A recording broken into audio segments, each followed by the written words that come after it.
മരണത്തിനപ്പുറം എന്താണ്?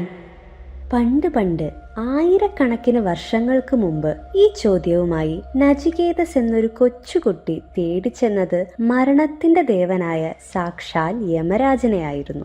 യമപുരിയുടെ വാതിൽപ്പടിയിൽ 3 രാത്രികൾ വിശപ്പും ദാഹവും ഒക്കെ സഹിച്ച് അവൻ യമനെ കാത്തിരുന്നു. ഇത് കണ്ട അനുകമ്പ തോന്നിയ യമൻ ആവശ്യമുള്ള വരം ചോദിച്ചു കൊള്ളാൻ അവനോട് പറഞ്ഞു. ഭൂമിയിലെ എല്ലാ ദുഃഖങ്ങളിൽ നിന്നും വാർദ്ധക്യത്തിൽ നിന്നും മനുഷ്യനെ മോചിപ്പിക്കുന്ന ആ രഹസ്യമായ അഗ്നിവിദ്യ പറഞ്ഞു തരാനാണ് ബുദ്ധിമാനായ നചികേതസ് ആവശ്യപ്പെട്ടത്. അന്ന് യമരാജൻ ആ കുട്ടിക്ക് ഉപദേശിച്ചു കൊടുത്തത് അഗ്നിചയനം എന്ന യാഗക്രിയയുടെ രഹസ്യങ്ങളായിരുന്നു.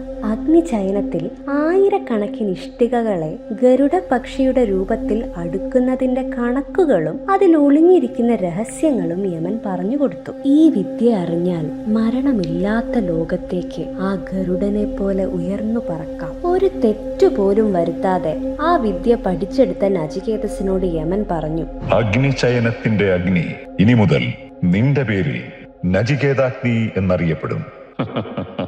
എവിടെയെല്ലാം അഗ്നിചയനം നടക്കുമോ അവിടെയെല്ലാം മരണദേവനു മുന്നിൽ ഭയമില്ലാതെ തല ഉയർത്തി നിന്ന് ചോദ്യം ചോദിച്ച് ഈ നചികേതസും ഓർമ്മിക്കപ്പെടുന്നു. ചരിത്രത്തിൽ അപൂർവമായി മാത്രം നടക്കാറുള്ള അഗ്നിചയനം എന്ന ആ രഹസ്യ യാഗക്രിയ ഈ കോഴിക്കോടിന്റെ മണ്ണിൽ ഇതാദ്യമായി നടക്കാൻ പോവുകയാണ്.